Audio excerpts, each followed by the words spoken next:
got mad. Here's the top part. I took dollars in different denominations and ballooned to this canvas, and I got paid a lot of money for this painting, so I just splashed it on there. This is called dues. I wore these shoes out walking around, going around Minneapolis. This is a conceptual. You know, personally, I think I like to draw. I think your personality, whatever it is that you have inside your conceptual. Conceptual art to me is like pointing at something and saying that's art, or putting something together and calling it a name. I used to think it was cool, but now I like run through the pop art, or I don't think it's clever anymore. I don't think it's talented. But this piece is called Secret Painting, Never to be Revealed No Matter What. And inside is a cassette tape that's presumably never to be heard. And it's wrapped with string that my grandmother had. She used to save string, and that's, they use that string. This is a conceptual piece. It's called "This is Art, Try Your Hand." And really was a sharp knife. Another conceptual piece called "Wake Up, Modern Man." It's my face mask with all these clocks set to go off at different times. It was constantly ringing. It was irritating.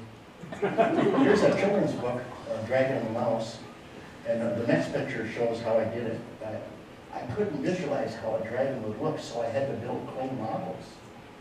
And then see, it's on glass, so I can get underneath the glass with my camera and get some nice angles. But yeah, and there's the little mouse hugging his leg. I thought I was going to do this for the rest of my life. You know, that's how when you're in your 20s, you know. I thought, God, I'm a children's book illustrator for cool. And then I built, this one has an articulating armature that I built inside the body. I wanted to make a stop film animation type thing. And cast it. I didn't have enough time to get the pictures of the cast. But I made that, and that's the next picture of it is when it's put together. I machined all those parts from scratch. See, and then you could move little increments. And there I am illustrating that thing. That was the Arm and Art and Advertising in the Winchester Apartments on the north side by ESU. And all up there. This is weird. This is the second book I did in a coal bin. In a coal bin in an apartment building, and the owners didn't even know I was there. I had a key to the catalog.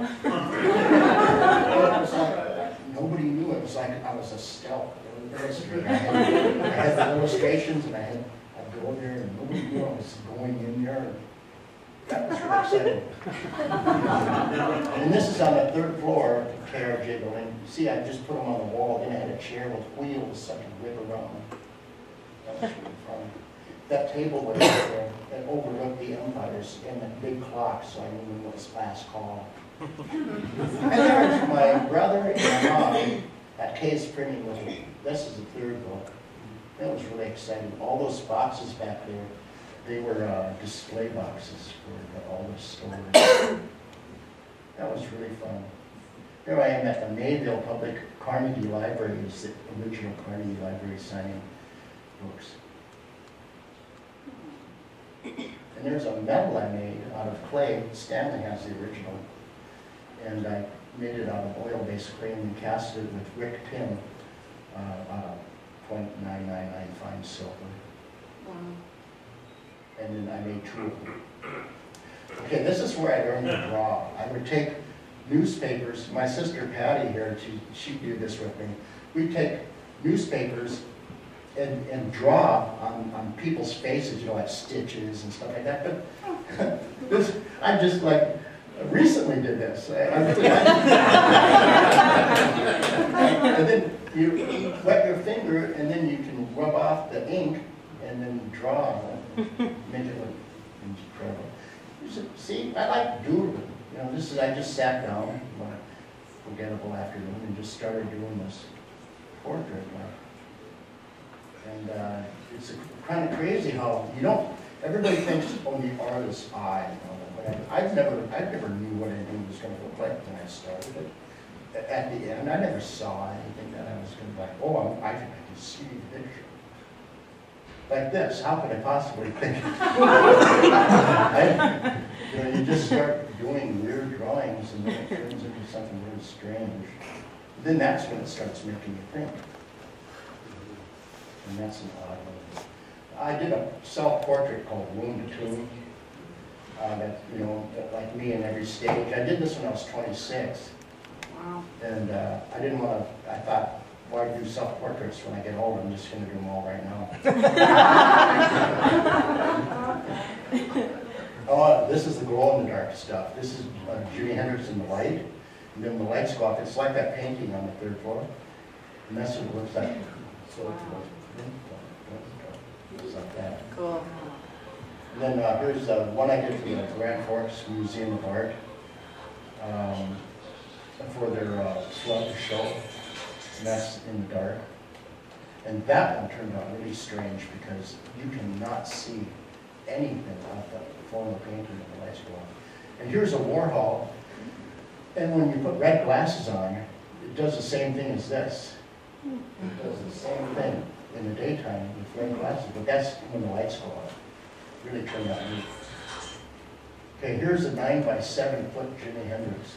That's his bandmates, the bass player Noel Redding and Mitch Mitchell.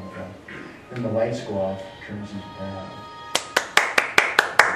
Great work, Mommy. It's really a good 9-by-7 feet. I've sat in front with my back towards it with a book reading by the glow. This new stuff the Chinese invented, strontium oxide aluminate with europium. And it glows in every color of the rainbow, including white. And I'd like to do some. Here's a John Lennon I did this with the old-fashioned green glow. But in the daytime you couldn't see it. Really. Okay, here I'm Bob Cusick, my doctor friend. He's drawing my blood from my painting. It really looks like it hurts. I hate needles. And this is the painting. It's 12 by 6 feet. How much blood did that take? How much blood? About 2 pints. I actually went to Dr. Frisk, eye, ear, nose, and throat specialist, and he drew my blood, and then Dr. Cusick. So it was 2 different settings. So there's the bottom half. So you see that, and then when the lights go off, there's music to it. Or not music, it's a soundscape of you have to listen to it. It's hard to describe. Anyway, when the climax is all hell breaks loose and it's twisting metal and screams. I painted, okay, I kissed this painting. I put oil paint on the lips. I projected raw wool into acetates. And I projected this on a 9-by-7 canvas. And it took me 2 years. And it was red, yellow, blue, and black. 80,000 kisses is what I figured out. Oh, really? Yeah. Wow, and it's called 1,000 Kisses Say Goodbye. And there it is in my old studio in front of a different shot. See, I had the hash marks on the edges so I can project it each time.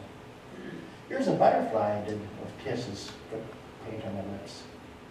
I thought I could do a portrait sometime. I got to get around to doing that because you can do unique things with your lips.